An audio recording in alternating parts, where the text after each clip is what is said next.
येषु पञ्चनङ्कारसोपावपनाशनो मङ्गलानं सर्वेशं परमं भवे मङ्गलम् ॐ नमः काशनाथाय विश्वचिन्तामणियते ह्रीं धन्यजवैरुट्या पद्मादेवी तारिते शान्तिदृष्टिमाबुद्धिनिधिगिरिताय ॐ नित्यज्वालविलास सर्वादिव्याधिनाशिने जयादिदख्यविजयख्यापराधितयान्वित दिशाम्बाले विधैर्यक्षे विक्रमविधिरमित ॐ श्यावसाय नमस्ततुल्यलोक्यनाथदां चतुष्षष्टि सुरेन्द्रास्ते भासन्ते छत्रजामरे श्रीसङ्ख्येश्वर वन्दन भासजमर्दकल्पतरुकल्प चूरैरिष्टव्रातं पूरैमेवांसिर्नर चूरैरिष्टव्रातं पूरैमेवांसिरघ्नाथ नमः श्रीवदमानाय श्रीमते जसुधर्मणे सर्वानुयोगवृद्धिभ्यर्वाण्ये सविदस्रावख्यमानसरिद्धि सम्भूतैवं जत्सपसायेन च विसुधावनो सुखिया भरवे स्वाहा अंगूठे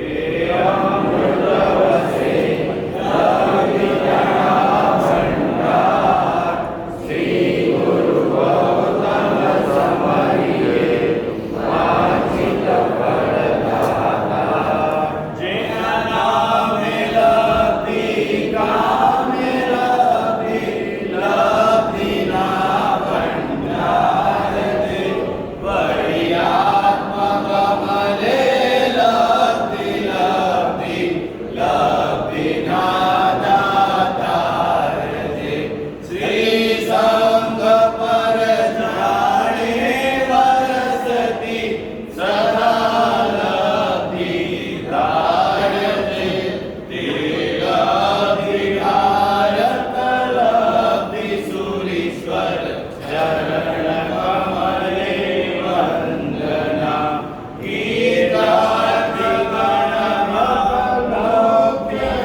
मंगलानं च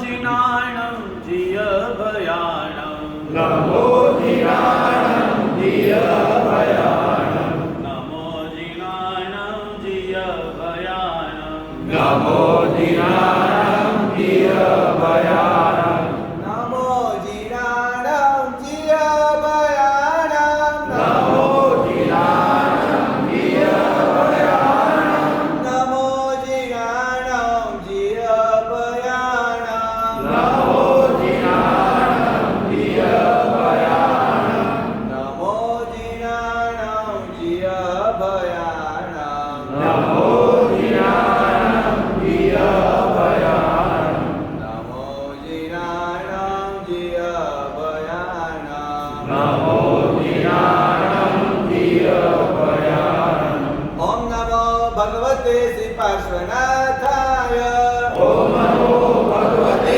श्रीपार्श्वनाथाय पार्श्वनाथाय प्रभु पार्श्वनाथाय पार्श्वनाथाय प्रभु पार्श्वनाथाय शङ्खेश्वरा प्रभु पार्श्वनाथाय शङ्खेश्वरा प्रभु पार्श्वनाथाय अमीजरा प्रभु पार्श्वनाथाय अमीजरा प्रभु पार्श्वनाथाय जीरावला प्रभु पार्श्वनाथाय धीरावला प्रभु पार्श्वनाथाय गौरीजी प्रभु पार्श्वनाथाय गौरीजी प्रभु पार्श्वनाथाय ॐ नमो भगवते श्री पार्श्वनाथाय ॐ नमो भगवते श्रीपार्श्वनाथाय पद्मा माता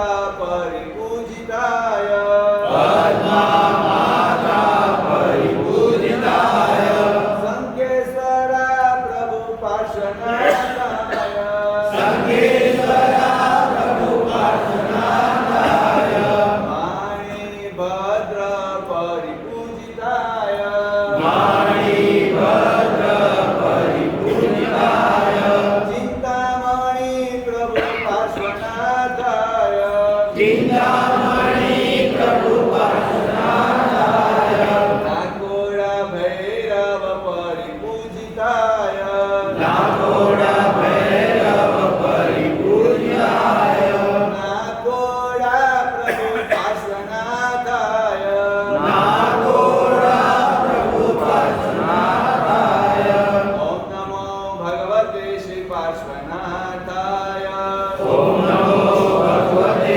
श्रीपार्श्वनाथाय ॐ ह्रीं नमः ॐ ह्रीं नमः ॐ ह्रीं नमः ॐ ह्रीं नमः ॐ ह्रीं नमः ॐ ह्रीं नमः ॐ ह्रीं नमः ॐ ह्रीं नमः ॐ ह्रीं नमः ॐ ह्रीं नमः ॐ ह्रीं नमः ॐ ह्रीं नमः ॐ ह्रीं नमः ॐ ह्रीं नमः ॐ ह्रीं नमः ॐ ह्रीं नमः ॐ ह्रीं नमः बोलो बोलो श्री शंखेश्वरा पार्श्वनाथ भगवान की जय। बोलो दादा रुद्र श्री लब्धि सुरेश्वर जी महाराज की जय। बोलो रुद्र श्री विक्रम सुरेश्वर जी महाराज की जय। बार नौका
जय च परमपयम अवाकित्यं सुविठ्ठलं भुवने ताते लुकुद्धरणे जिणवयणे आयरम पुनः।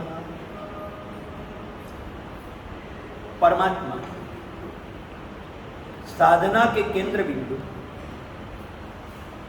साधना की आधारशिला, अध्यात्म की दुनिया में अगर कोई हो तो परमात्मा।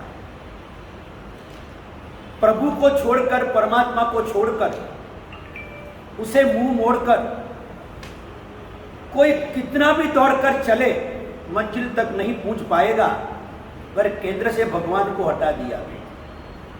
अध्यात्म का सारी साधना का मूल है परमात्मा, मूलाधार है परमात्मा। यहां पे एक भी साधना ऐसी नहीं है जो परमात्मा को साइड में रख के की जाए। जितनी भी साधना है सभी परमात्मा को मध्य स्थान में स्थापित करने के बाद ही की जाएगी। और गुरु वो एक भगवान के रूप है, वो भी ध्यान रहे। परमात्मा के बिना कोई साधना या मान्य नहीं है। एक घटना है, ये श्लोक जो मैंने कहा उनके पीछे, पहले श्लोक का थोड़ा मतलब समझ लो। ये श्लोक में ऐसा कहा गया, जय इच्छा परम पय।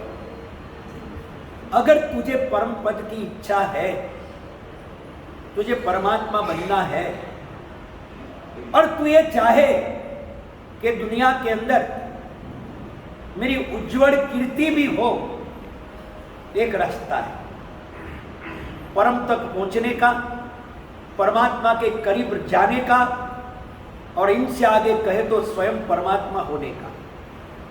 ये रास्ता इस श्लोक के अंदर लिखा गया, जय इच्छा परम पय।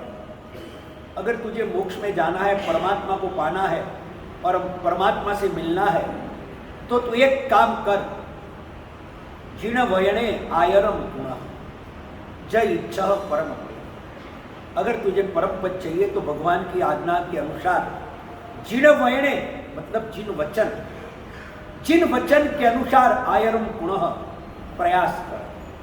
भगवान को मिलना है तो भगवान की आज्ञा के मुताबिक चलना और चलना ही।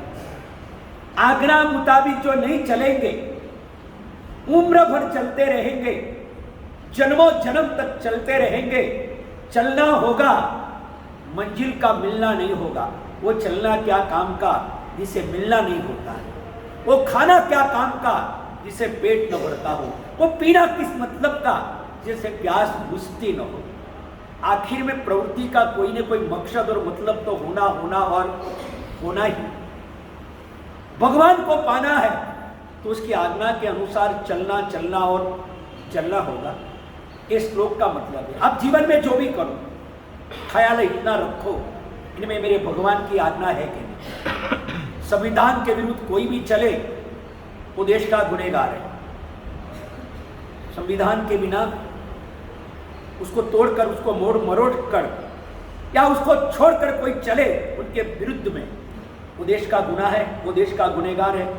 ध्यान रहे, बंधारण का भंग अगर देश का गुनाह है, वो देशद्रोह है, तो आज्ञा का भंग वो प्रभु का भी गुनाह है। कभी कुछ भी बोलते 100 बार सोचना, गुनहगार बनकर दुनिया की पंचायत करना बंद कर। रात्रि भोजन करता है, भगवान का गुनाह है कि नहीं? कंदमूल खाता है, भगवान का गुनाह है कि नहीं? सामायिक प्रतिक्रमण करता नहीं है, भगवान का गुनाह है कि नहीं? न्याय नीति के मार्ग पे नहीं चलता है, अपनों से औरों से भेद विरोध करता है, भगवान का गुनाह है कि नहीं? इतना बड़ा गुनाह करने वाला, औरों की गुनाह की सजा देने का तुझे अधिकार क्या है?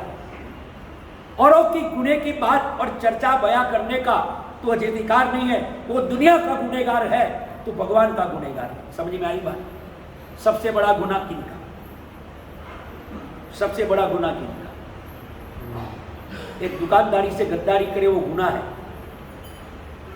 एक फैक्ट्री में गद्दारी करे वो गुनाह है, मगर देश से गद्दारी करे, फर्क तो है ना गुनाह में। भगवान का गुनाह सबसे बड़ा गुनाह होता है। जब हम भगवान की आज्ञा के विरुद्ध में चलते हैं तब हम भगवान की नजरों में नहीं, वास्तविकता में हम गुनहगार बनते बनते और बनते ही। भगवान की आज्ञा क्या है, गुरु के बिना कोई समझा नहीं पाएगा। गुरु के पास जाना जाना, और अगर भगवान की आज्ञा को समझना है तो इस श्लोक में इन्होंने यही कहा कि भगवान की आज्ञा को संभाल के चल, तुझे परमात्मा मिलेंगे और तू स्वयं परमात्मा हो जाएगा। मगर शर्त इतनी है, भगवान की आज्ञा के अनुसार तू चल। बस इतनी बात समझ लो। अब यह श्लोक की रचना इन्होंने कहाँ की, इनके पीछे एक घटना है।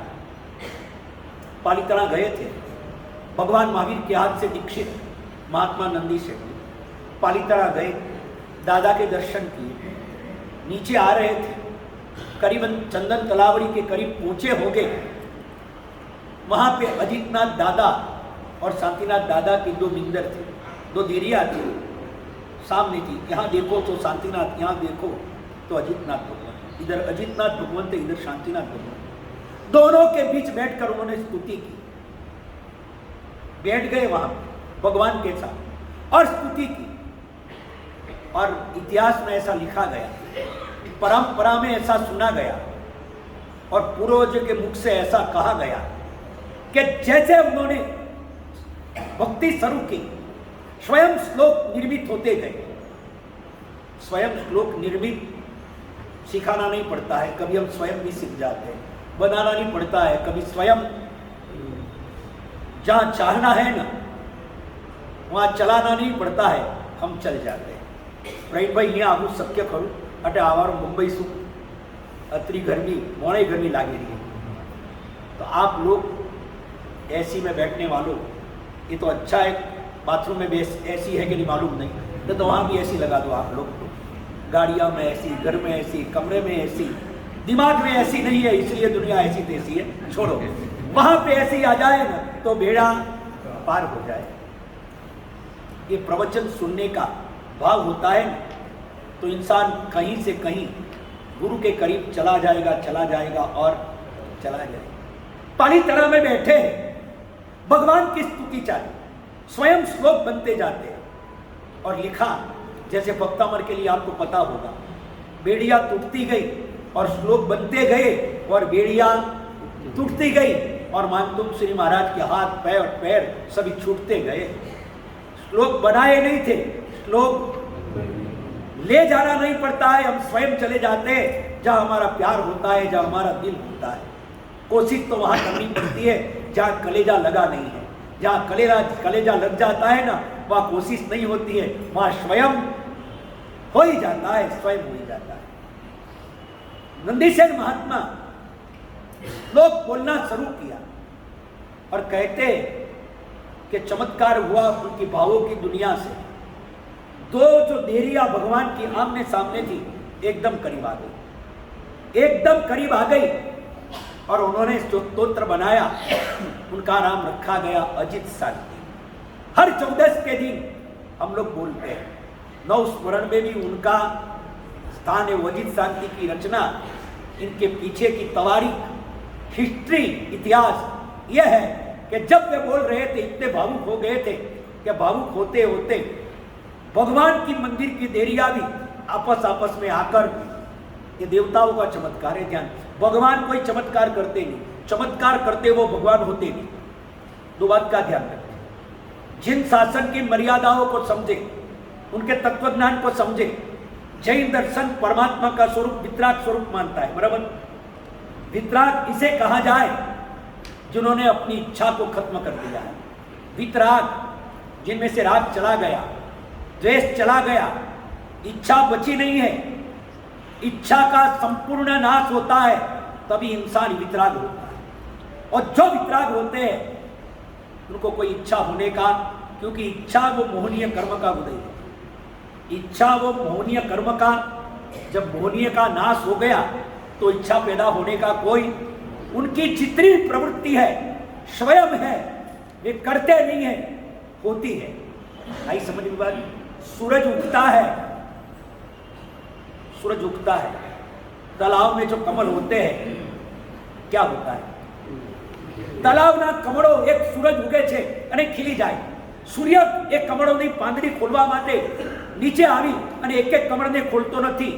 જેમ સૂરજ ઉગે છે આકાશમાં, એના કિરણો પડતાની સાથે कमल पांदड़ियों खुलवा मंडे छे, कमल खिलवा मंडे छे, सृष्टि सारी बदल जाती है एक सूरज के आने से. सूरज को कोई करना नहीं है, उनके आने से ही बहुत कुछ. अस्तित्व परमात्मा नु बस छे, परमात्मा ना अस्तित्व थी बधु थई जाय छे. ए कई करता नहीं, एमना प्रभाव थी बधु थई जाय छे. समझ में आए? अरे हमारा भी प्रभाव है. आप बीड़ी पियो ना सामने, मेरे सामने. गाली आती कि नहीं आपको? झूठ मत बोलना, कम से कम एक जगह तो छोड़ना. बोलते हो या नहीं मैं पूछता हूं, आती के नहीं? मगर आप मेरे सामने बोल सकते हो, अरे बाबूजी बेटा है, हूं नहीं पातो बचाए, तकलीफ नहीं, मेरी बात हो, बाबूजी बेटा है. ऊंचे आवाज से भी आप लोग नहीं बोलते हो, इनका कारण क्या? एक गुरु की मर्यादा है. जब गुरु का इतना भाव और प्रभाव होता है तो तीर्थंकरों का प्रभाव क्या होता है? सवाल ही नहीं. भगवान को कुछ करना नहीं पड़ता है, वो कुछ करते भी नहीं. वो निरंजन निराकार शुद्ध स्वरूपी वितराग है. उनके प्रभाव से सब कुछ होता और उनके प्रभाव से होता था. ये जितना सच है, आज इनके नाम के प्रभाव से भी. अभी हम लोग संकेश्वर में थे, पुणे से एक परिवार, अपना राजस्थान का परिवार, हमारे साध्वी जी के रिश्तेदार थे. वे आए, बैठे बंधन के बोलो धर्म लाभ. मैं ज्यादा आदमियों से ज्यादा नहीं बोलता हूं, कम आदमियों से ज्यादा बोलता हूं. वो आए, मैंने धर्म लाभ हो गया, पट गया. साध्वी जी के रिश्तेदार से इससे 2 मिनट बात कर ली, पट गए. शाम को वो जब गुजरे तब बात हुई साध्वी जी से. उन्होंने बताया कि उनकी वाइफ को कैंसर है और कैंसर है इसलिए यहां लेके आए. ठीक है. और उन्होंने कहा कि महाराज गुरुदेव, हमारी बहन की श्रद्धा कितनी मजबूत. जब पुणे के डॉक्टरों ने कह दिया इमीडिएट एडमिट हो जाओ, ऑपरेशन करना पड़ेगा, बहुत फैल चुकने की तैयारी में है, थोड़ी सी देर हुई जोखिम हो जाएगा, एडमिट हो जाओ, सारे रिपोर्ट निकालेंगे. पैसे थे, बहुत कुछ था, सभी अनुकूलता थी. और अनुकूलता हो तो इंसान उसका उपयोग तो करेगा. ठीक है. त्याग अलग है, त्याग अलग है, और नहीं करना, वो दोनों चीज. त्याग भीतर से होता है, त्याग होता है भीतर से. भीतर से जिनका लगाव छूटता है वो त्याग होता है. डायबिटीज वाला अगर मिठाई छोड़ दे वो त्याग नहीं है. प्रवीण भाई, मेरी बात सही है? बाफना जी, कोई लागे नहीं. डायबिटीज का दर्दी अगर मिठाई छोड़ दे, आप उसे त्यागी नहीं कहो. व्याख्याएं बदल दो, अपनी अपनी बनाई हुई बदल दो. उन्होंने कहा कि साहब, जब पति ने कहा कि तू एडमिट हो जा, उसने कहा नहीं हूं, पहला मैंने संकेश्वर ले जाओ. बहुत ही वो एडमिट हूं. अरे काली है तू, थाने ठानी पड़े रही है. डॉक्टर के मरी पी, 6 मरू, काल मरती हो तो आज मरू, મને વાંધો કોઈ નહીં, પણ દાદાના દર્શન કરવા પહેલા જાઓ, એ તો એડમિટ નહીં હો. મને ઘણી સમજાય નહીં માની. આખરે હાથ જોડે તો આદિ કાલી સપ્પા કાલી પૂરી કાલી, થોડ માથા તું નહીં સમજે નહીં. મરી પી, 6 મરું, મને કોઈ વાંધો નહીં. અરે તું મરે તો મને વાંધો है, તને વાંધો નહીં. थाना गया પછી હું કોઈ કરું. और ये दुनिया ऐसी है, हमें मरने इसलिए नहीं देती है. समझ में आई तो ठीक है, नहीं समझो तो कुछ नहीं. और जब कोई मर जाता है ना, सब लोग बोलते हैं, वो एक हम लोग एक जगह गए थे, सब रो रहे थे, उनके बच्चे, उनकी बीवियां सब रो रही थी. आप गया हमें मरो मौका ही कर, आप गया हमें मारो कोई नहीं, आप गया मारो कोई नहीं. अरे मैं क्यों अन्नो कोई नहीं, वो तो कोई बोली જ કોઈ. જે ગયા એનું શું થશે એ તો કોઈ વિચારતું જ નથી. તમે ગયા પછી અમારું શું થશે, અમારું થશે, અલા પણ ગયો એનું શું થશે એ તો બોલો, એનો કોઈને વિચાર નથી. समझ में आती है बात? चलो समझो तो ठीक, नहीं तो आगे चले. 2 दिन के मेहमान हम, कल एक व्याख्यान है, शाम को तो चले जाएंगे और फिर तो आगे निकल जाएंगे. मगर जितना समझा सके इतना समझाने की कोशिश तो हम करेंगे, और समझने की कोशिश भी आप करो. कभी कभी जिंदगी में ऐसा होता है, एक पल में इतिहास बन जाता है, और इतिहास बनने में साल नहीं लगती है. कभी एक क्षण के अंदर भी इतिहास का सर्जन बहुत सा एक क्षण के अंदर हो जाता है जब होना होता है।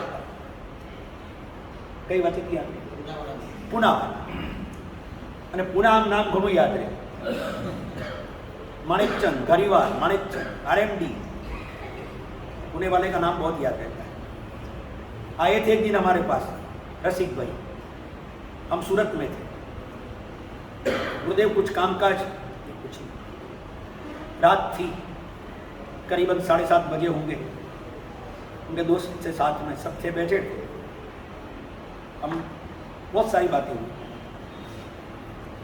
फिर कहा कि गुरुदेव लोग ही कहते हैं कि माणिकचंद खाने से कैंसर होता है। लोग बोलते हैं, मतलब सही नहीं साहब, गुरुदेव माणिकचंद खाने से कैंसर नहीं होता है, मैं 10 साल से खा रहा हूं, मुझे कहां कैंसर हो। उन्होंने मुझे बोला ठीक बात है, हर चीज का जवाब देना जरूरी नहीं, जिंदगी में इतना याद रखना, हर बॉल को फटकारने वाला बैट्समैन कभी आउट हो सकता है, कितने बॉल को टच करना होता है, किसी को ऐसे ही छोड़ देना होता है, किसी को कट और किसी को छक्का और चौका के बाउंड्री के बाहर भी भेजना होता है। हर बॉल को फटकारना नहीं, किसी बॉल को छोड़ना भी होता है। कोई बॉल ऐसा आए, गुगली या कोई भी आ जाए, बम्पर आ जाए, सर झुका देना, ऊपर से चला जाएगा, तब मुनी झुकू तुम्हारा मुठी। हर बॉल को फटकारना नहीं होता है, और हर बॉल को फटकारने की कोशिश करने वाला बैट्समैन कभी आउट हो जाए, क्रीज से निकल जाएगा, कुछ पता। एक सीजन बॉल के लिए या टेनिस बॉल के लिए यह मर्यादा है, तो कोई आदमी कुछ भी बोले ना तो उनके बॉल का जवाब देना जरूरी नहीं है, ध्यान रखें, आउट हो जाओगे। हर बॉल का अगर बैट्समैन को फटकारना जरूरी नहीं है, तो हर किसी के बॉल को जवाब देना भी हमारे लिए थोड़ी सी टिप याद रखें, जीवन जीने के लिए बड़ी काम आएगी मौके की।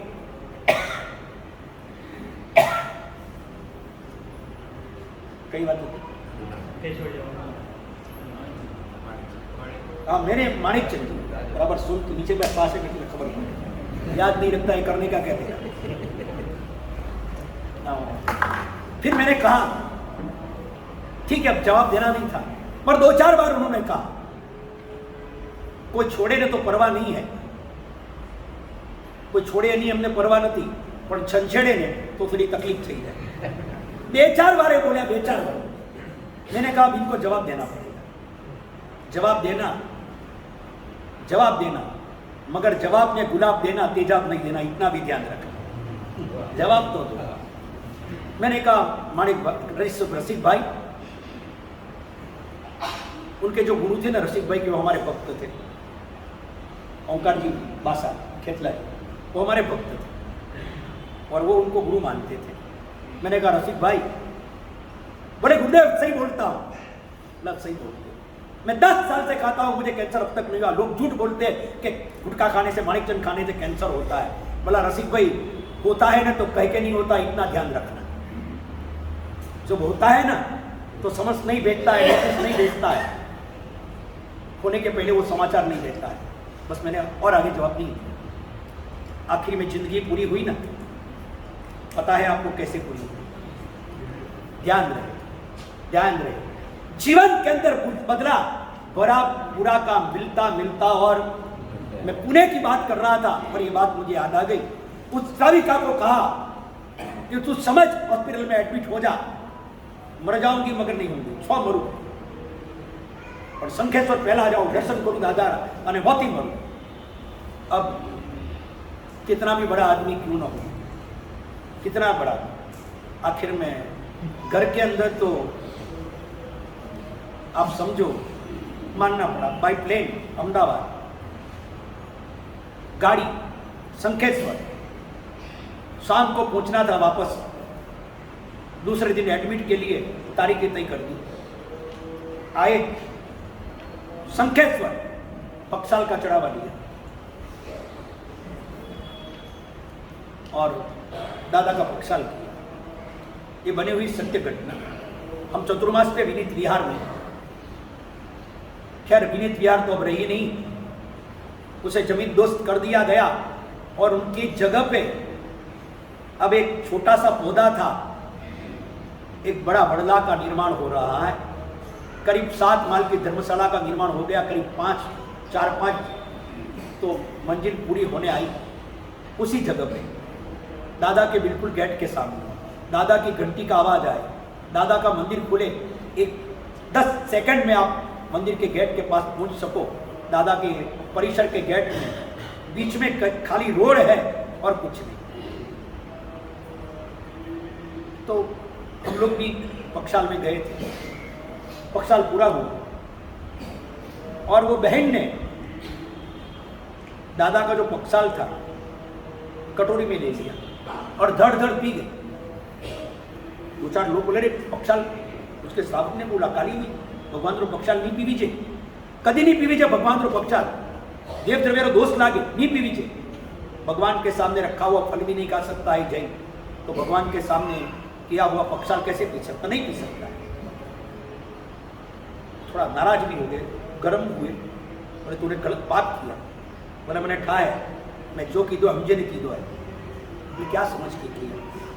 क्या मने भरोसो है दादा रो पक्षाल पीधो मारो कैंसर जाए। भरोसा की बात छोड़, गलत काम किया। भगवान का पक्षाल पिया, देव द्रव्य का भक्षण किया। उसने कहा एक काम करो, 5,000 रुपया भंडार में डाल दो, अतुरुत पक्षाल पी दो। 1 रुपया रो विद्युत नहीं आया, और 1 रुपया को विद्युत नहीं आया, 5,000 रुपया भंडार में डालो का। अबे कांडो दोस्त, हर चीज को पैसे थे मत तराशना, मत तोड़ना। सॉल्यूशन सब पैसे से नहीं है, ध्यान रखिए। एक घर में एनिवर्सरी थी और पत्नी ने कहा कि आज ऑफिस से जल्दी आ जाना, और जब आओ लौटकर स्टोर में जाना, मेरे लिए ये साड़ी खरीद के लाना। आज अपन गार्डन में मैं वो साड़ी पहन के आऊँगी, मेरी फेवरेट है, और मैं दुकान वाले को बोल के आई हूँ कि किसे मत देना, 2 दिन के पहले आप वो लेके आना। ठीक लेके आओ, कोई टेंशन नहीं। दोपहर होते होते 12 बजे, 1:30 बजे, 1 बजे तक युवान आ गया। जिमने का साथ में था, शाम को घूमने का था, और जैसे उसमें आया और पहला जिमो बाप आ गया, उसने थाली लगाई, दोनों साथ में जिम में बैठे। पत्नी ने सबसे पहले सवाल कर दिया, मेरी साड़ी लाए, मैंने मंगाई थी। ये लोग की याददाश्त भी बड़ी क्या होती है, तेज होती है, जालिम होती है, जो भी समझना हो, बड़ी ठीक है, अच्छे शब्द बोलो ना, तेज होती है, बड़ी तेज। साड़ी लाए, अरे बोले, उसने जेब में से पॉकेट निकाला, कितने रुपये की थी साड़ी उस जमाने में? बोले महंगी थी, 500 रुपये की थी। 500 रुपये की थी। उसने जेब से 1000 की 5 नोट निकाली और दे दी, ले ले। बोले क्या? बोले बैठ जा जिम में, 500 की साड़ी तो नहीं लाया, भूल गया, इनके सामने तुझे 5000 रुपया दे देता हूँ, खुश हो जा। 500 की साड़ी के बजाय 5000 रुपया साड़ी लाता तो तेरी 500 रुपये की होती। अब तू जाकर खरीद ले, 10 साड़ी आ जाएंगी। मैं भूल गया लाना, 5000 रुपये दी। पत्नी खुश हो जाएगी कि नहीं? इनको जाके पूछो, खुश हो के। घर में कौन कैसा है हमको क्या पता, आपको भी पता है कि नहीं वो आप जानो। उसने, पत्नी बड़ी होशियार थी, उसने अपना पॉकेट खोला, 50 रुपये की नोट थाली में रखी, रोटी नहीं रखी, 50 रुपये की नोट। वो बोला पागल क्या करती है, रोटी बाटी घाल, रोटी परोस, ये 50 की नोट, सब्जी रख। उसने और 50 की नोट रखी। आज थारो दिमाग आउट वो लागे, कोई करिए रे, तने ठा पड़े कि नहीं? मने भूख लगी है, सांभरा जानो है, पाछू घुमरा वास्ते जानो है, गार्डन में जाना है, पिक्चर जाना है। जन्मदिन के दिन ये प्लानिंग होता है, जन्मदिन के दिन ये प्लानिंग होता है, घूमना फिरना, पटोलों में जाना, पिक्चरों में जाना।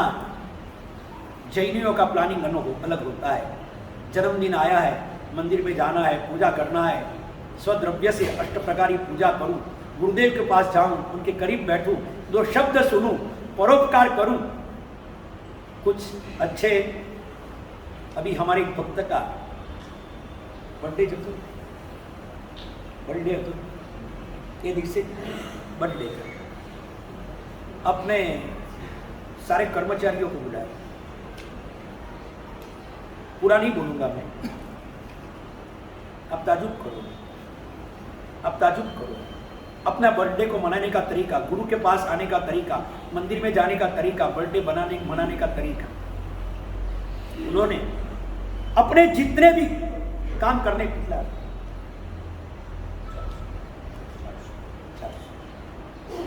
जहां वे बैठे थे अपनी फैक्ट्री में, वहां काम करने वाले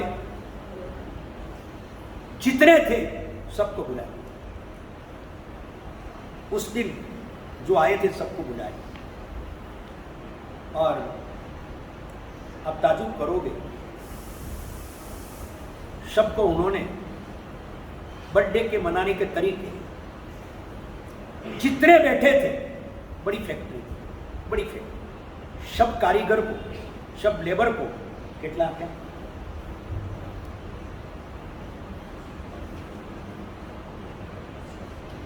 हाँ, और पूरे जितने लोग थे, बहुत सारे थे, बड़ी फैक्ट्री है, मैं नाम नहीं दूंगा, पहचान सको तो पहचानना, नाम नहीं दूंगा।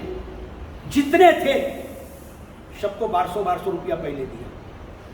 आज घूमने जाने के लिए, आपके परिवार के लिए, आज मेरा बर्थडे है, आपके परिवार के साथ घूमने के लिए, आपके मम्मी पापा सबको लेके बाहर जाओ, પછી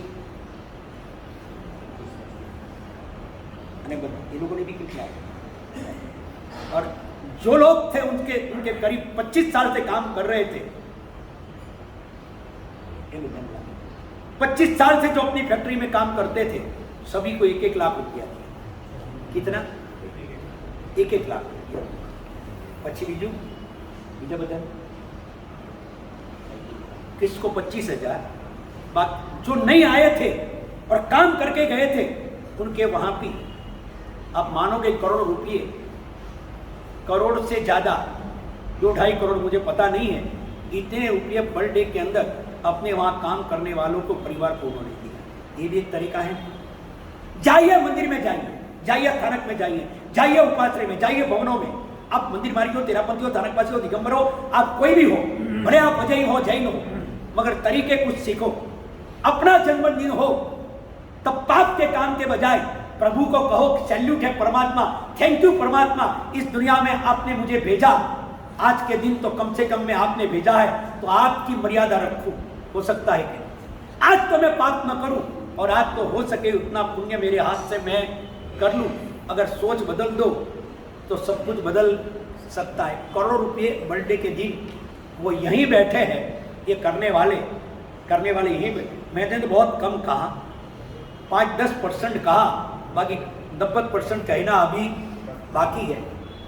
जीवन के अंदर अगर कुछ करना है, अगर कुछ पाना है, तो किसी के से प्रेरणा लेना हो तो ऐसे दृष्टांत भी आज हमारे समाज में बनते हैं।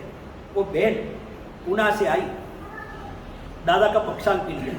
श्रावक ने कहा कि 5 रुपया भंडार में डालने से क्या होगा, सब चीज पैसे से नहीं होती है। उसने कहा तो दूध पी दो है, 5,000 गालों का एंड हिसाब क्लियर हो जाए, नहीं होता है। मैंने तो पी लिया, मेरे कुछ श्रद्धा है, मेरे भगवान मेरा कैंसर मिटा दे। अब श्रावक समझते हैं कि बीमार है, इनको ज्यादा भी क्या दूं, ये बीमार है, इनको ज्यादा, कोई बीमार हो न उनको ज्यादा मत कहो, कोई लाचार हो न उनको भी ज्यादा मत कहो। 2 चीज समझो, कोई बीमार हो तो उनको भी ज्यादा मत कहो, कोई लाचार है तो उसको भी ज्यादा मत कहो। और कोई अपने नेचर से परेशान हो तो सभी संभाल के रखो। किसी लाचार को, किसी बीमार को परेशान मत करो। जब पति ने देखा कि बीमार है, उसको ज्यादा क्या करो, बाहर आए, वास्केप डलवाया, गए, बात किया कि पक्षाल पी लिया इसने, गए, पुनः पहुंचे, दूसरे दिन हॉस्पिटल में गए। इसके बीच चमत्कार ये हुआ, जैसे अहमदाबाद पहुंचे, कार से उतरे और पत्नी ने कहा कि मुझे जूस पीना है। बोले तो गल नहीं सकती है, रहने दे, बाहर निकल जाएगा। नहीं मुझे पीना है, ला के गट पी, पूरा ग्लास भरे पी दो, पूरा ग्लास पी। फिर दूसरी बार एप्पल खाना है। बोले क्या इतना जूस पी गई, तो तकलीफ नहीं, एप्पल खाए, प्लेन में बैठे। जैसे पुनः पहुंचे, शाम को कहा खिचड़ी कड़ी खानी है। वो भी ताजुब है, उनकी बहू ताजुब हो गई, अच्छी थी बहू, खिचड़ी कड़ी बना के लाई। नहीं तो दिमाग की कड़ी बनाने वाली भी होती है, कोई खिचड़ी कड़ी बनाए, कोई दिमाग की कड़ी बनाए, वो है कोई दिमाग की कड़ी बनाए, होता है, ये दुनिया है। और किसी का दोष मत निकालो, अपना किस्मत है कि अपने को ऐसे पात्र मिले हैं। उनका दोष नहीं है, दोष किनका है? तुझे ऐसे मिले, वो दोष किनका? तेरा के उनका? तू कहता है मुझे मेरा पात्र बराबर नहीं है, बेकार पात्र है, तो एक बार ये भी बोल तेरा नसीब भी बेकार है, नहीं तो बेकार तुझे मिलता क्यों? समझ में आई बात? दूसरे का दोष निकालने के पहले एक बार अपना भी सोचो कि अपना भी नसीब कितना।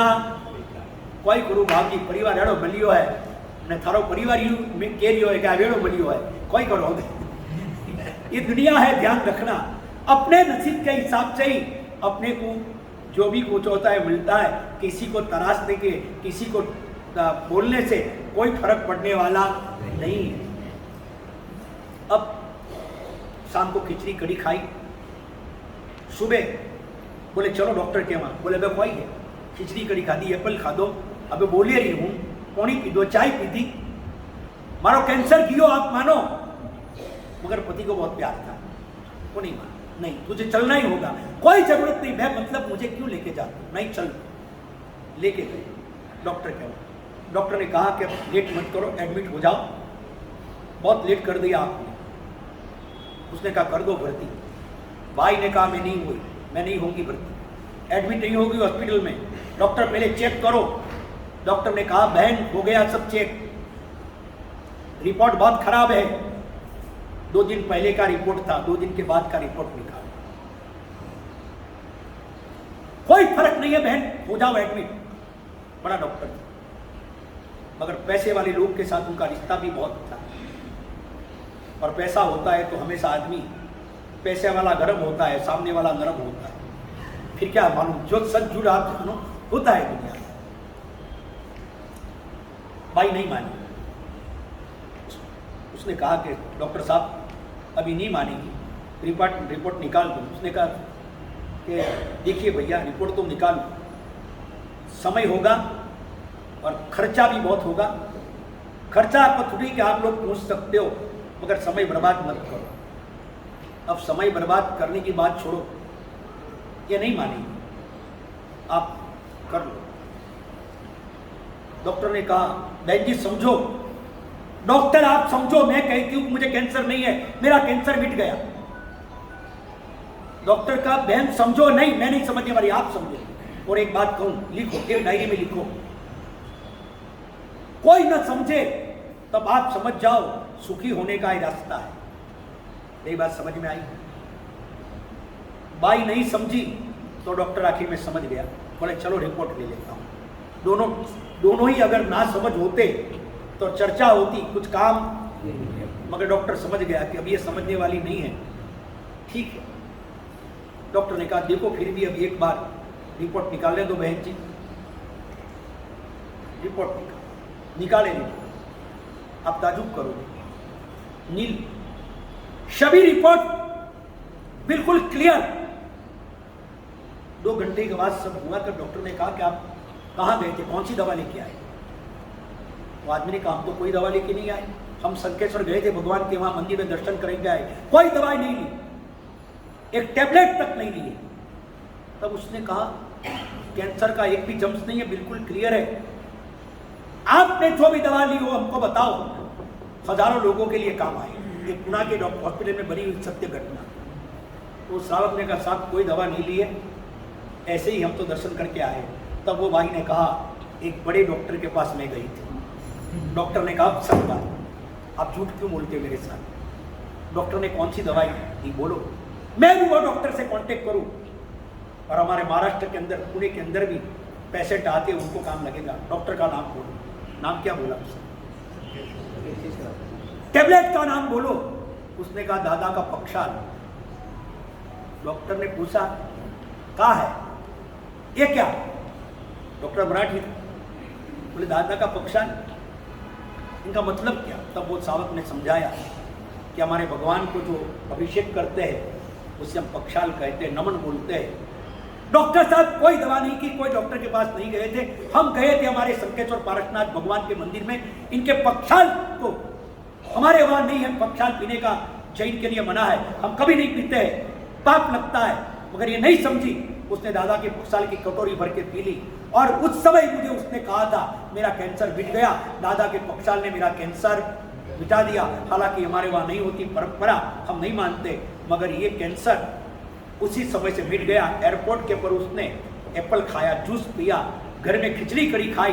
डॉक्टर साहब, डॉक्टर तो कोई नहीं था, मगर ये डॉक्टरों का डॉक्टर भगवान संकेश्वर आज भी होता है चमत्कार। ध्यान रखना, भगवान के स्मरण में चमत्कार है, भगवान के पक्षाल में चमत्कार है, तो उनकी आज्ञा पालन में चमत्कार होगा कि नहीं?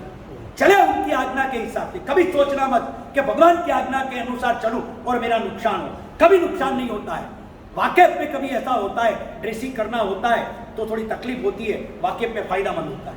सही बात, सच्चे रास्ते में चलने में थोड़ी तकलीफ होती है, आइंदे रोज उसका फायदा होगा। और ये सब समझ के जाना, धर्म के रास्ते में जो चलते हैं आज शायद उसे तकलीफ हो सकती है किसी जन्मों के पाप के उदय से, मगर कल उनका बेहतरीन होगा, क्योंकि देर है अंधेर नहीं होती है। इतना अवश्य समझ के रखना। मैं और ज्यादा नहीं कहूंगा। कितना बजे पूरा करवाऊं? 9:30। कल थक गया था। आज इरादा बहुत कम था, मगर कल का आपका माहौल ऐसा था ये हॉल में, तो देखकर मैं भी मना नहीं कर सका। मगर आज भी माहौल है, वही माहौल आज है, मगर शरीर तो अपना जवाब देगा ही। ठीक है, फिर भी आज प्रवचन सुन के जाओ। 9:30 बजे तक बोलूंगा और 22 मिनट बोलूंगा, फिर मैं स्टॉप हो जाने की कोशिश करूंगा पूरी। फिर तो भगवान जाने क्या होगा। अगर कोशिश ये रहेगी कि 9:30 बजे राइट मैं आपको छोड़ दूं, आप छोड़ो उनके पहले मैं आपको छोड़ दूं। दुनिया छोड़ने के पहले जो छोड़ना है वो छोड़ दो, नाम हो जाएगा, आत्मा का काम हो जाएगा। मगर मरते वहां तक छोड़ते नहीं, आखिर में छोड़ना तो पड़ेगा और पड़ेगा। भगवान की आज्ञा क्या है वो समझने की कोशिश की है। उपाध्याय अचोई जी महाराज ने उपदेश रहस्य में करीबन 4 सदी के पहले, 400 साल पहले जिस ग्रंथ की रचना की थी, उसमें 192वीं गाथा में, शायद उनके करीब की गाथा में उन्होंने लिखा था, एवं ज राग दोषा लहु पीलित जंती ऐसा आना जिनिंदा। भगवान की आज्ञा क्या है तो उन्होंने लिखा था, राग दोषा लहु पीलित जंती। भगवान की आज्ञा यही है, इस तरह से कोशिश कर, इस तरह से प्रयत्न कर, जिंदगी जीने की कोशिश कर, तेरे राग द्वेष कम हो। राग द्वेष कम करना ये भगवान की आज्ञा है। फिर से राग दोषा लहु पीलित जंती, अपने राग द्वेष कम हो, यही भगवान की। किसी भी तरह से हमारे राग द्वेष बढ़ न जाए ये कोशिश करना, ये भगवान की। आप आमिल तब करो और खाने में स्वाद करो, ये पाप है, ध्यान रख। इनका मतलब ये नहीं आमिल मत करो, बाहर जाने कहीं भाजी क्यों है, आमिल नहीं करो, कोई वादों को नहीं, स्वाद करो, पाप है तो छोड़ो आमिल। तो बची यूं जमना बैठी तो स्वाद नहीं के था, यूं तू स्वाद करवा वालो छे, तब क्यों घुमा दे? मेरी बात समझ में आई? तय करके उठो, भगवान की आज्ञा है राग द्वेष कम करना। जिंदगी के अंदर व्यवहार किए बिना चलने वाला नहीं है, प्रवृत्ति किए बिना चलने वाला नहीं है। आप जिम्मेवार आदमी हो, जिम्मेवारी लेके बैठे हो, किसी चीज कितनी चीज आपको करनी होगी, ना इच्छा ना मुमकिन होगी तो भी आपको करनी होगी, बिना चाहे भी आपको करनी होगी, मगर उसमें राग द्वेष न हो, उनका ध्यान रखो। ये आज्ञा किनकी है? मुझे भी पता है खाए बिना नहीं चलने वाला, मैं भी खाता हूँ, मगर कोशिश ये हो कि जितने राग द्वेष खाने में कम हो उतना अच्छा है। व्यवहार के अंदर जीना है, जीना पड़ेगा, मगर उसमें भी राग द्वेष व्यक्ति से कम हो, ये कोशिश हो, ये भगवान की आज्ञा है। इतना तय करके उठो, मेरे राग द्वेष बढ़े ऐसा मैं कभी ना करूंगा, मेरे राग द्वेष बढ़े ऐसी कोई प्रवृत्ति मेरी ओर से मैं करूंगा। अगर इतना भी ठान लिया न, इतना भी ठान लिया न, आज बाहर गए, किसी ने चप्पल को आगे पीछे कर दिया हो, आप गुस्सा नहीं करोगे। हाँ तो चप्पल आगे पुटे, मैंने खुद आगे पुटो भेजा खुद। अभी हम बालकेश्वर में थे, चतुर्मास था बालकेश्वर में, थोड़े समय के पहले एक भाई आए ऊपर, फिर बोले महाराज साहब गुरुदेव साता में, साता में दुबई से आए थे। बोले गुरुदेव साता में, साता में धर्मला। बोले गुरुदेव वंदन करने के लिए आया, मुझे पता चला आप यहाँ हो, आदिश्वर भगवान के दर्शन किए, फिर पता चला आप यहाँ हो। आने वाला तो था, किधर भी होते तो चला आता, मगर पता चला यहाँ तो घर बैठा गंगा आ गई, मुझे आना नहीं पड़ा। वहाँ खुश हो गया, गुरु मिले एक तो खुशी थी, मगर लंबा जाना पड़ा, वो भी उनको ठीक है आदमी का दिमाग। बोले ठीक है, मतलब ठीक है धर्म बातचीत हुई। फिर नीचे गए, ऊपर आए, बोले गुरुदेव यहाँ के ट्रस्टी को बुलाओ।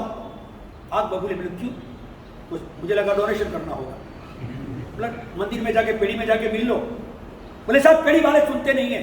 तो हुआ क्या साहब? 10,000 का शूज था मेरा, कोई उठा के लेके गया, बिल्कुल नया था, बिल्कुल नया था। 10,000 का शूज मेरे उठा के चले गए। मंदिर की व्यवस्था क्या है? ट्रस्टी लोग ध्यान क्या रखते हैं? 5 मिनट तक बोलते ही रहे। बोला इनको जवाब क्या दूं? और ये क्या करा, ब्रेक फेल गाड़ी के सामने कभी जाना नहीं, साइड देना। ब्रेक फेल गाड़ी को साइड देना, उनके सामने आपकी गाड़ी होगी तो आपको उड़ा देगी। ब्रेक फेल गाड़ी ये पता नहीं लगती है कि मेरे मालिक है या और कोई है। आप इसमें आए तो आपको भी वो क्रोध, वो ब्रेक फेल गाड़ी है, आप जाओगे तो आपके उड़ा देगा, मैं जाऊंगा तो मुझे भी। जब आदमी क्रोध में आता है ब्रेक फेल गाड़ी हो जाती है। उनको साइड देना, उनके सामने मत जा। घर में लिखो, यहाँ लिखा है ना, कृपया शांति बनाए रखे जेंट्स, भाई यहाँ बैठो, बहन वहाँ बैठो, लिखा है ना। ऐसे घर में एक लिखो, ब्रेक फेल गाड़ी को साइड देना, सामने ना जाए, इतना लिख के रखो। कोई रिश्तेदार आए, कोई गिनाई बीजा आवे, कबर साहब बीजा आवे ना, आपने पूछे वे भाई जी कोई लकी और है, ब्रेक फेल गाड़ी को साइड देना, सामने नहीं जाना। आ कोई घर है के कोई हाईवे है, अटे बोर्ड लखवारो मतलब कोई है। तो वन टाइम में यूँ कही जो हाईवे तो नहीं है, पर कोई हाई नहीं वे क्या वास्ते लगी हो रहा है। बोले क्यों? तो हमारे यशोरम सुर जी केन किया है कि कोई आदमी ने गुस्सो आवे वन टाइम में, समझ लो क्या ब्रेक फेल गाड़ी है, वरना हम ही नहीं जाना, वरना हाई देनी। समझ में आई मेरी बात? कोई आदमी जब गुस्से हो जाए, उनके सामने बोलो मत, उनको साइड दे दो। शायद 2 मिनट के अंदर क्लेश कंकात शांत, घर में हाउजी गरम हुआ અને बाहरली चुप बैठे, जो झगड़ो कतरो हाले लबो नहीं हाले, बाहरली गरम हुई અને हाउजी चुप बैठ, झगड़ो कतरो हाले। आग कितनी भी क्यों ना हो, बर्तन मिले ना, ईंधन मिले ना तो जलेगी। ईंधन मिलना बंद हो जाएगा, आग बुझना शुरू हो जाएगी। ईंधन मिलना, बर्तन मिलना बंद हो जाएगा, आग बुझना। कोई बोले तो बस इतना याद करो, और मैं तो यहाँ तक कहूँ, अपने को तो कल जाना है, इनके घर में जो वो जाने, अपने क्या है। कभी घर में ऐसा हो जाए, कोई झगड़ा, कोई गर्म हो गया, आप सब खाली अंगुली उसके सामने बताना ये क्या लिखा है। ब्रेक फेल गाड़ी को साइड देना और आप थाने बाजू में हट जाना। पसे कोई भी देखो समझदार भी तो शांत भी जाए, नहीं हमने तो और भड़की, मगर आप साइड में ही रहना। कितने दिन चले देखो गुस्सा, 2 दिन के अंदर घर में परिवर्तन ना आए तो मैं परसों बोईसर आना मेरे पास। परसों बोईसर છે मान છે, मान जवान, ठीक है मान गए, मान जवान परसों मान है आना कि गुरुदेव आपकी बातों से हमें नुकसान हुआ। फायदा हुए तो आने की जरूरत नहीं है, मगर नुकसान हो तो आने के लिए अवश्य कोशिश करना। मुझे विश्वास है 2-4 दिन के अंदर परिवर्तन आएगा आएगा और पक्का आएगा। अब कई बात होती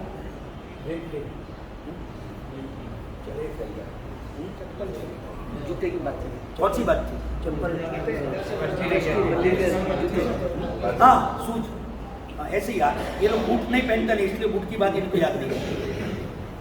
नहीं बूट नहीं सूट, जिनके पास नहीं बूट नहीं सूट नहीं माथा कूट, उनको बोलते हैं साधु। बैंक में खाता नहीं, सर पे छाता नहीं, उसको बोलते हैं साधु। साधु की जिंदगी पूरी अलग होती है। आज बबूलाओ बहुत बोला, 10 मिनट तक बोलता रहा, 5 मिनट तक बोलता रहा। महाराज कट्टो बुलाओ धमकाओ, क्या व्यवस्था की, क्या तरकीब बन के बैठे, 10,000 के मेरे सूद ऊपर गए।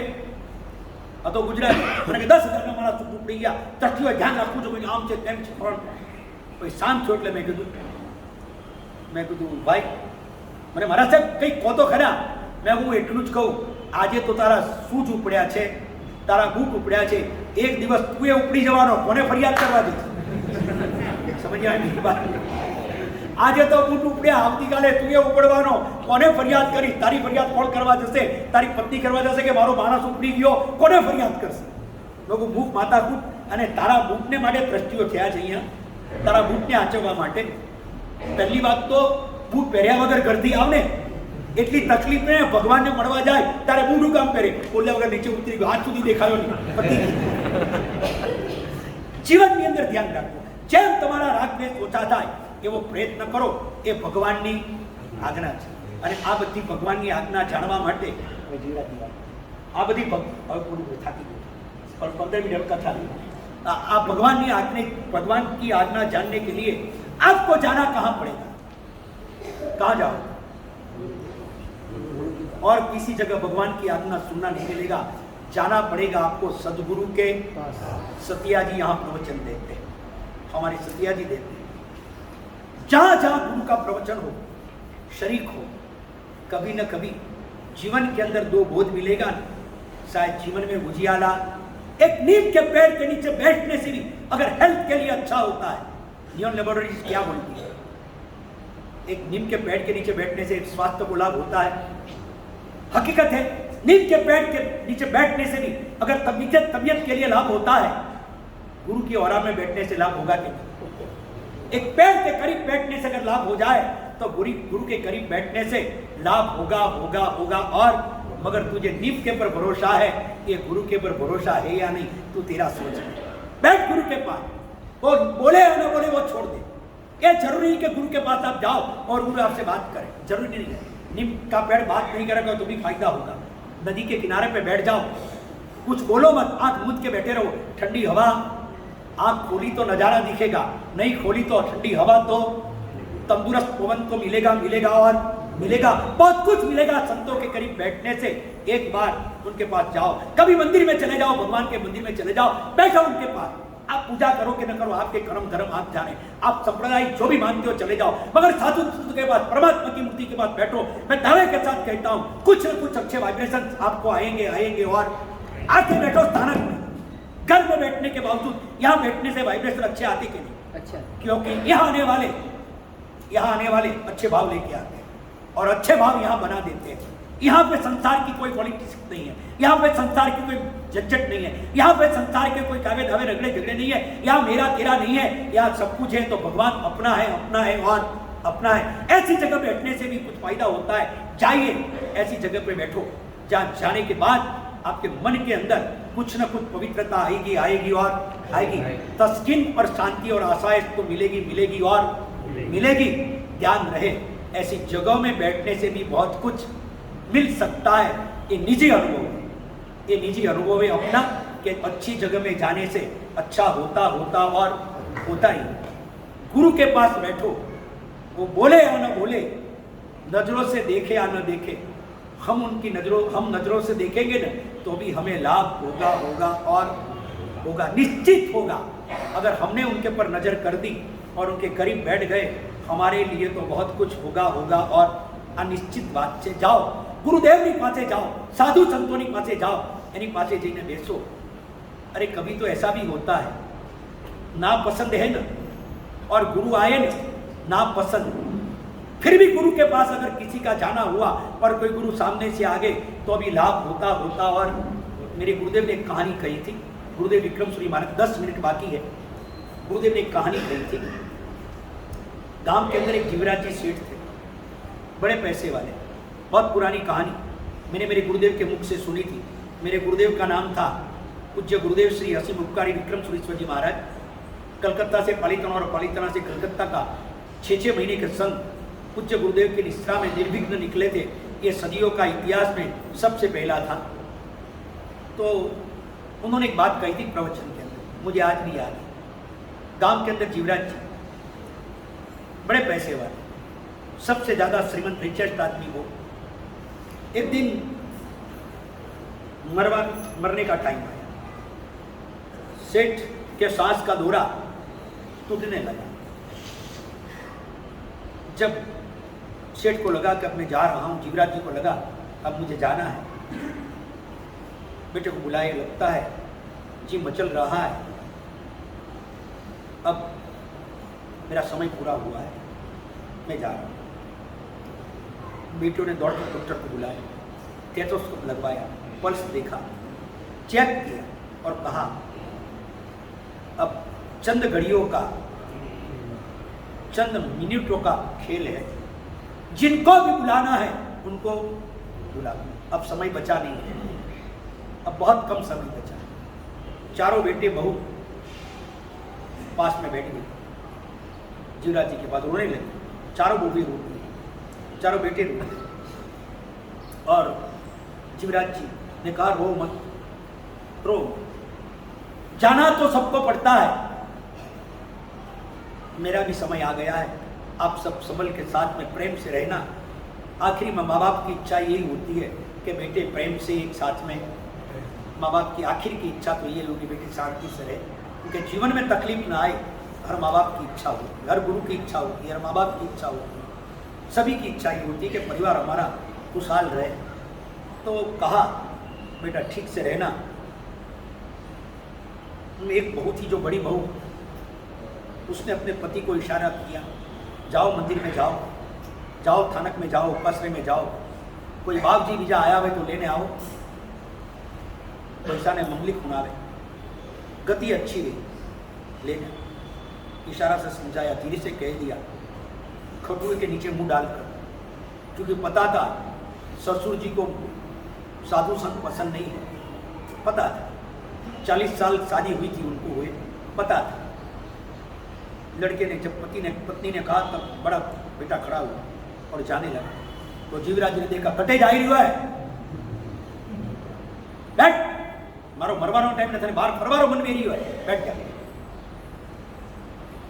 नहीं पैसा बाप जी ने बुलाए लाओ, मंगली खुनावे तो अपनी गति अच्छी रही, करम फूटा। कितना साल रोग हुआ तो 42 साल रोग हुआ। हाँ भाई 42 साल में कभी देखिए कि हमारा घर में कोई साधु संत ने आवा दीदा में, किसी साधु संतों को 42 साल में अपने घर में तूने देखा? बोले पिताजी नहीं देखा। तुझे पता है ना मैं किसी साधु को आज तक घर में नहीं आने दिया, साधु संतों को कभी घर में लाना नहीं, मेरा मौत बिगाड़ना हो तो लेके आ, बैठ जा। सीट का रुबाब भी भारी था, बैठ गया, डर गए। चारों बहू को यह था कि वैसा जा ही रहा तो अपनी गति अच्छी रहे, तो साधु संत आवे ने मंगली खुनावे तो अच्छो। सब तू नैनी बहू थी, वारली बने आदमी ने कियो, आप जाओ लास्ट बैठा हो। बाप जी ने बोला नहीं, बने कियो पैसा घर दे दिया, क्या निकलो पा, पर पैसा ने ठाक पड़ी, 2 हाथ लगाने लगी, ससुर जी के पैर को 2 हाथ से खींचने लगी। ससुर जी को मालूम नहीं पड़ा कि कोई उठा, धीरे से खिसक गया। जिनको खिसकना है ना व्याख्यान से, वो भी कब खिसक जाए अपने को भी पता नहीं लगेगा। हाँ, और जिनको आना है ना वो कभी आ जाए वो भी अपने को पता। मैंने ये लोग को कल पूछा ना, तो आप लोग कैसे आए? पीछे का दरवाजा था। बोले नहीं। तो बोले आप कैसे आ गए? इन्होंने बोला आप उधर देख रहे थे, मैंने बुला दिया। अपनी मस्ती में रहते ना, तो कोई आया कोई गया, वो अपने को कुछ पता। हम अपनी मस्ती में नहीं रहते, पूरी बस्ती में ही रहते हैं, हमको अपना पता नहीं चलता है, औरों का पता चलता है। क्या कई मतलब अब सेठ जब वो बच्चा चला गया, जब बेटा चला गया, आया निंद्र में गयो, भगवान ने हाथ जोड़िया, साधु महाराज करे जानो है तीगु तो आए पैण तो आवे कोटी इच्छा में खमा सुनो आवे कोटी मंदिर में भाग लेन गयो तो बच्चा ने आवे लेन नहीं के मार्केट में रोज लेन गयो तो कन्ने उल्लू बनावना कने सीधा बनावना सब बनने आवे पर बंधन तो आवे कोनी नीति को तो आवे नहीं इच्छा में खमा सुना गयो मंदिर में हाथ जोड़िया भगवान ने स्तुति बीजी तो आवती नहीं थी यूं बोलियो पुजारी देखियो पुजारी बाहर आया अरे શેઠ જીવરાજજીના બેટા આજે મંદિરમાં સૂરજ પશ્ચિમમાં ઉગતો આયા आप निंदर में आया सेठ सा नेना सेठ निंदर में आया पहला पुजारी बाहर आओ पहला बाहर आओ पुजारी सेठ सा बोलो कोई नहीं पैसा हमारी तैयारी में बरोबर नहीं कोई साधु महाराज आया में उपाश्रय बीजा में स्थानक बीजा में तो पैसा रे मंडी खुनावा वास्ते लेन जाना है मने तो वंदन कीकर कोण आवे कोनी नसीबदार कौन पुजारी क्या जैन कौन पुजारी को सब आता है चलो अष्ट प्रकारी के दुहे पुजारी को आता है आपको कितना आता है क्या पता उपाश्रय में महाराज साहब बिहार करके आए उनको तो आता नहीं था बंधन बंधन कुछ नहीं तीगुर तो नहीं आया नहीं बंधन कुछ भी नहीं ऐसे खड़ा रहा पुजारी कियो कि सेठ जी मुँह करूँ यूँ करूँ पुजारी ने ऐसा नाम आया उसने भी किया एक्शन कुछ किया सब पढ़े फिर पुजारी ने कहा कि गुरु महाराज ये हमारे गांव के जीवराज जी सेठ के लड़के हैं इनको इच्छा है कि आप उसके घर में मंगलिक सुनाने के लिए पधारो क्योंकि जीवराज जी अब जाने की तैयारी में है और गुरुदेव आप पधारो इनको मंगलिक सुनाने के लिए तो गुरुदेव ने कहा कि भैया नौकरसी कर ले बाद में बेटे ने कहा कि महाराज डॉक्टर ने कहा है कि चंद मिनट भी अब नहीं है अब चलो तो अच्छा चलो महाराज इनको डाल दी कंबल आपको आना हो तो तकलीफ स्कूटर चालू होना चाहिए किक लगाना पड़ता है कपड़े भी कैसे अच्छे लगे नहीं लगे थोड़ा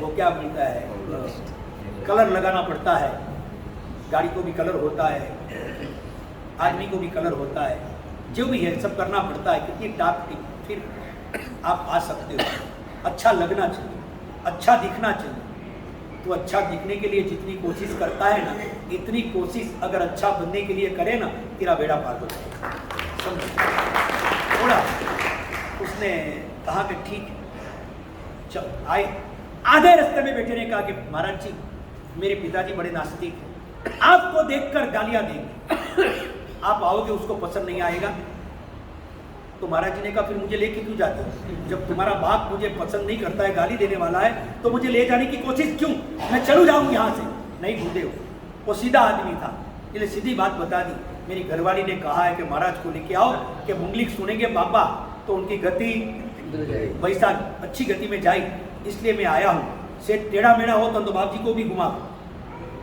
जैसे गाड़ी घुमाता है ना ऐसे बाप जी को भी घुमाने वाला जीतू घना एटा कर्म फूटा पड़ी आवे ध्यान रखिए बढ़िया बाप जी ने घुमावे गए महाराज जी ने बोला कोई बात नहीं तूने मुझे पहले बोल दिया वो बहुत महाराज जी गए सेठ जी जाने की तैयारी में पड़े थे श्वासों का दौर अब टूटने की तैयारी में थे श्वासों की माला के मोती बिखरने की तैयारी में थे और जैसे सेठ जी के घर में महाराज जी ने पग रखा और सेठ जीवराज जी ऐसे देख रहे थे साधु संत को आते देखा जैसे देखा तो बाबूजी आया आंख चार मोटी रहेगी मरवारो टाइम है आंख मोटी तो मरवाड़ी समझा से नहीं તમારે સમજવું હોય તો બધું સમજાય ન સમજવું હોય ને તો કોઈ બી ભાષા તમારા માટે કામની નથી કોઈ બી ભાષા નહીં આજે આટલું સમજાયું છે કે ઘરે જઈને રાગ બેસ નહીં કરતા ગઈકાલે કીધેલું ને ઘરે જઈને એટલું જ કહેજો તેરે જैसी कोई नहीं आपके जैसे कोई नहीं કીધેલું ઘરે બોલો તમને આટલું સમજાયું હતું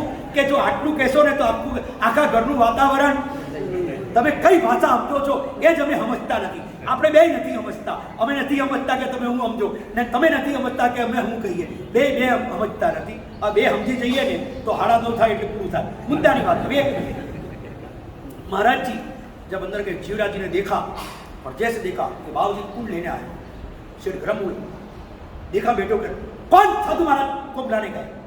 अपने घर में कभी साधु को आने नहीं दिया मैंने। मैं जिंदा जागता बैठा हूं और मेरे घर में बाबूजी क्यों आए? और पीछे देखा तो बेटा आ रहा। शरीर बहुत गुस्से हो, करम फूटा तने कणे ले लियो, मारा बहुत बिगाड़ी। मैं ना दीदो तो कोई साधु ने नहीं बुलावना। आज तक हमारा घर में कोई साधु ने मैं आवा नहीं दीदा। थोड़ा ठाए साधु आए नहीं कोई करे, क्यों लेने आए? बेटा तो डर गया। महाराज जी को तो सब पता था कि सेठ गर्म होने वाले ही है।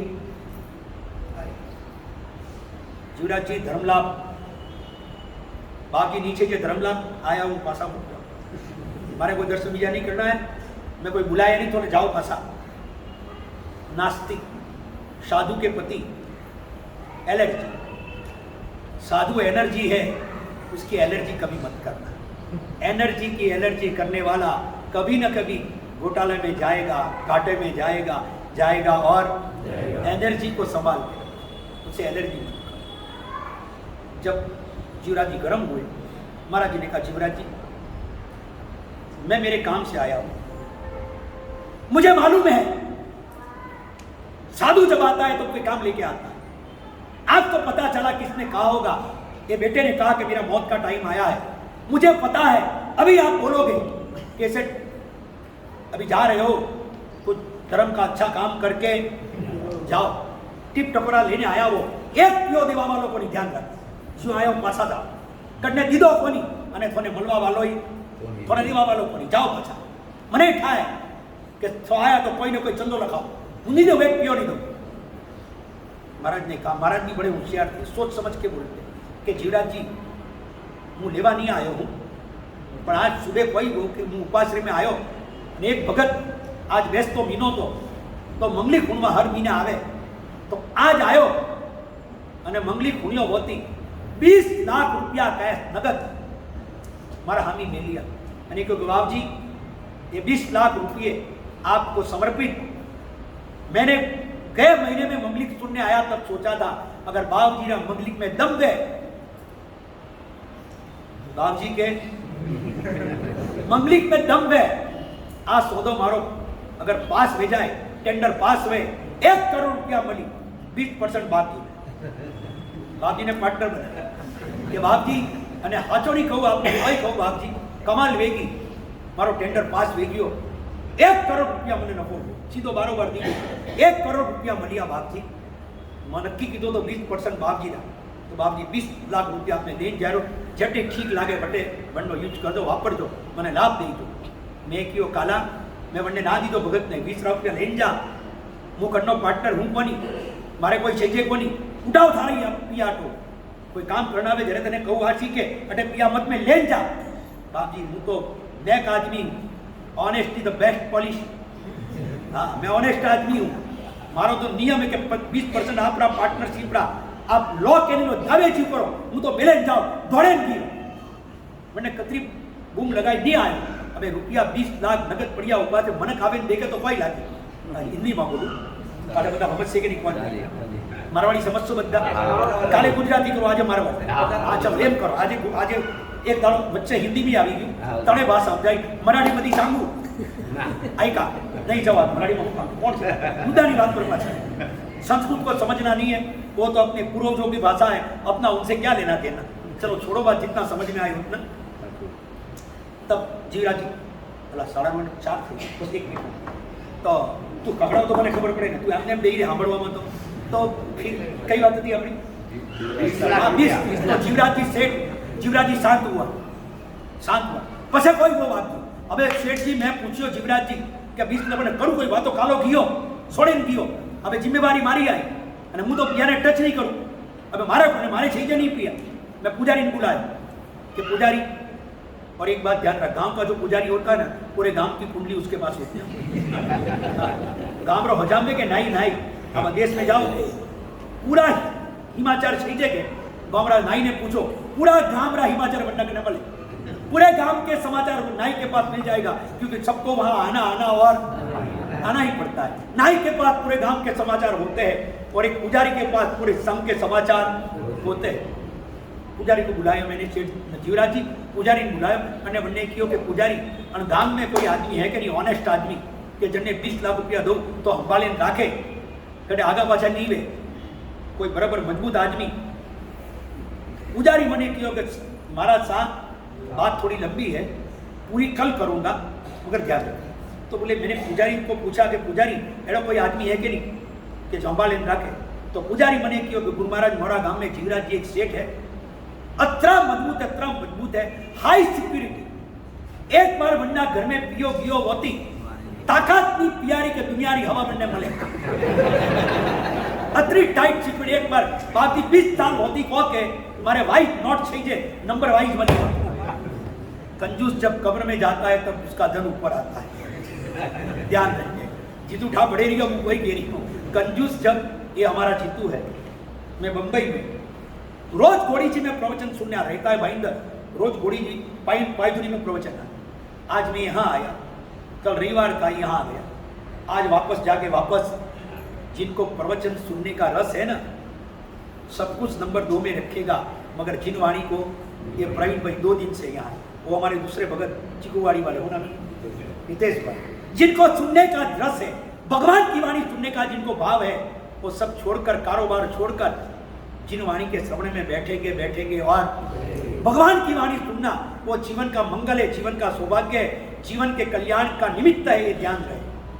जीवराज जी ने जब सुना कि 20 लाख रुपये और बाकी पचे पाई तो जीवराज जी आपको नाम दी दो कि जीवराज जी टाइट सिक्योरिटी है, कभी 20 साल होती वाइट नॉट पासी मली वाइट नंबर नहीं, अतनी हाई सिक्योरिटी टाइट सिक्योरिटी है।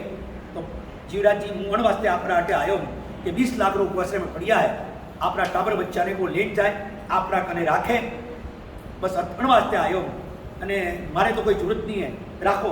कभी कोई जीव दया में मंदिर में थानक में धर्म में कोई साधरिमिक वास्ते कन्नाई वास्ते जरूरत पड़ी तो हूँ आपने समाचार दूँ, साल 2 साल होती 6 महीना होती जतरा कहूँ आप बटे मेल जो पा समाज रा उपयोग में आई, मिंदर रा धर्म रा उपयोग में आई, कल साधरिमिक ने काम लगी, आप मेल जो पा अण वास्ते आप राखो।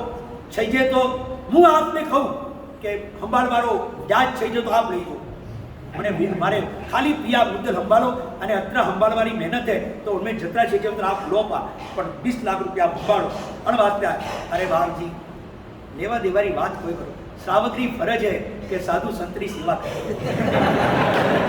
मारो नसीब खलियो कि आप मने आ मौको दीधो सेवारो बाप जी। हाँ लायक समझो, हाँ लायक समझे, हाँ लायक तमने क्या खबर पड़ी कि हाँ लायक समझिया मैंने बात ही नसीबदार हूँ कि आप मैंने मेरे को लायक समझा, योग्य समझा। कैसा लायक है वो समझो। अब लायक नालायक की बात अपने को नहीं करना है, अपने लायक बात हो वही अपन कर, जिनके लायक जो बात है वो करेगा। किसने गाली दे दी, हमें गाली देने की जरूरत नहीं है, उनके लायक वो था, हमारे लायक हमें। कोई गाली दे तो हम भी गाली दे तो हमारा दोनों का इक्वल हो गया लेवल पे। वो गाली देने के लिए ठीक है वो लायक है, मैं गाली देने के लिए लायक नहीं। 2 आदमी रास्ते में मिल गए, एक आदमी ने एक आदमी ने कह दिया कि मैं नालायक को कभी रास्ता नहीं देता हूँ, और रास्ता इतना छोटा सा कि एक को तो साइड में होना ही पड़े, पीछे जाना ही पड़े। तो उसने कहा मैं नालायक को रास्ता नहीं देता हूँ। अब सामने वाले आदमी ने भी कहा कोई बात नहीं मैं तो देता हूँ आप जाए। उसने रास्ता दे दिया बाजू है, फिर वो आगे गया, फिर उसको समझ में आया कि मतलब क्या हुआ। घर जाओ तब समझना बात, नहीं समझ में आया तो घरवाली को पूछना, अगर वो समझदार है तो पूछना उनको मतलब क्या आप समझे। उसने कहा मैं नालायक को रास्ता नहीं देता हूँ, उसने कहा मैं तो देता हूँ आप चले जाओ। समझ में आई बात, उसका मतलब क्या हो गया। अपनी जवाब क्यों बिगाड़े, वो बोले, वो क्रोध करे, वो गालियां दे, वो हमारा बुरा करे, जरूरी नहीं कि हम भी उसका बुरा करें। उनकी औकत के हिसाब से उसको करने दो, हमारी लायकी के हिसाब से हम प्राइमरी बराबर सेवा अपने अपना स्टैंडर्ड ने। अच्छा खूब करूँ बस काले प्रवचन में रखो। आज प्रवचन यहाँ पूरा कर 1 मिनट। आज एम तो थोड़ा लोग साग लेवा जाए ने, अब इन्होंने कुछ साग लेवा जाए ने, मार्केट में जाती ने हमारी बहने एक आधो किलो टिंडोरा ले, भेंडी ले, तो पछे वडोरा मन में खटा तक शांति नहीं रहे, 2 मुफतरा नहीं आवे घटा तक शांति नहीं रहे। 1 किलो भींडो लीधा हो, 1 किलो लीधी के भेंडी અને ચટા તક બાદ 1 ભીંડો ઉપર નહીં દે વડા તક મને શાંતિ। તો નોર્મલ 1 કિલો બરાબર એના ઉપર 2 ભીંડી તો મફતમાં, તો બસ હવે 1 મીઠામણી મુદ્દાની વાત ના સાંભળો તો તું જા कहीं नहीं, मुद्दा नहीं है। जीवराज जी का बाप जी कोई चिंता मत करो, हूँ हंबाड़ू को कटे है उपास है छोरा ने मेलू पर बाप जी आप कदी पधारिया सेठ जी आप सुबह जाए तो नौकरसी कीधी के नहीं बाकी है, अबे नौकरसी बाकी है। वारली ने बूम लगाई, करम फूटा तो कोई ठानी पड़े, साधु संत घर में आया है बड़े नौकरसी की विनती तो करो। उभी रही खाली, कोई माँ बाप सिखाया नहीं, तो कुछ सिखाया नहीं, माँ बाप ने ऐसी खड़ी हो, माँ बाप थोड़ा माँ बाप संस्कार नहीं दीता, साधु घर में आया है, सुपात्र दान नो लाभ लो। बाप जी गोचरी पधारो काला है, कोई ने ठानी पड़ी रही है, बाप जी नौकरसी आज मारा नहीं बाप जवा नहीं दो मारी हो गए। बारली को नौकरसी महाराज को विनती करो, चारों बारली को तो थाई भाव ने बाप जी नौकरसी बता। महाराज रूम में गए, पात्राई को परिजन की, जीवराज जी मोटी बारली ने बुलाटिया, घर में सब है ना, खाकरा बीजा कि नहीं, नाश्ता बीजा है कि नहीं, में तो बारिश लेने आओ, एड़ा साधु पहली बार आया ध्यान रख, खचा खच पात्रो भरजे पो, कोई बाकी मत राखजे, हाटो भरजे, बाप जी ने लागनो छीजे, जीवराज जी रो घर मतलब जीवराज जी रो एड़ा साधु आज तक घर में नहीं आया, कभी आया नहीं गाँव में, पहली बार आया। बाटली खाओ हाँ भाई साहब बराबर, बाप जी बैठने के लिए गए। अब मजेदार बात तो आती है, क्या होता है अब महाराज जी कैसे टर्न लेते हैं और जीवन का टर्निंग पॉइंट जीवराज जी का किस तरह से आता है, वो सारी दिलचस्प बातें हैं, मगर आज नहीं कल होगा। और कल कोशिश होगी गुजराती में प्रवचन की, मगर ध्यान रखना कितने लोगों की फरमाइश से बाप जी गुजराती, कितनों की फरमाइश से बाप जी मारवाड़ी, किनका कहना है दोनों के बीच हिंदी, मगर ऐसे में मारवाड़ी। तो मैं मारवाड़ी भी बोलूँगा, गुजराती भी बोलूँगा, हिंदी भी बोलूँगा, मगर मेरी जन्मभूमि गुजरात है तो गुजराती और फलना रहा प्रवीण जी सादरी के, मैं फलना था, मेरी जन्मभूमि मारवाड़, मगर मेरा जन्म 99 में उमरगांव, जिधर अब हमारा चौमास उमरगांव, तो ऐसे जन्मभूमि तो मेरी, मैं मूल असल फसल में मारवाड़ की, मगर जन्म मेरा कहाँ हुआ। तो कल मैं गुजराती में व्याख्यान करूंगा, मगर उसके साथ हिंदी और मारवाड़ी तो हमारी फेवरेट भाषा है, और मारवाड़ी तो खास, तो उसमें साथ में मिक्स होगी, मगर गुजराती भाषा का प्राधान्य रहे। कल हम ये कोशिश करेंगे, फिर तो भगवान की मर्जी। अब जीवराज जी महाराज जी नौकरसी करवा बैठा है, वो थी नौकरासी बापरेन बाप जी आया, वो थी कोई वेरियो है अने जीवराज जी कोई केरिया है अने बाप जी कीकड़ समझावे, कोई जादू वेरियो है। एम बात कल सुबह 8 बजे आई कहीं नहीं तू काले आज शाम को ठीक 7:15 बजे मंदिर जी में शंखेश्वर दादा के दरबार में संध्या भक्ति रहेगी। कल सुबह ठीक 8 बजे वहाँ पे शंखेश्वर दादा के दरबार में उपास्य में 8 बजे प्रवचन कल वहाँ पे रहेगा। और शाम को गुरुदेव का विहार कल सुबह ठीक 8 बजे वहाँ पे प्रवचन रहेगा, आने की कोशिश करें। और कल कर रहा एक वहाँ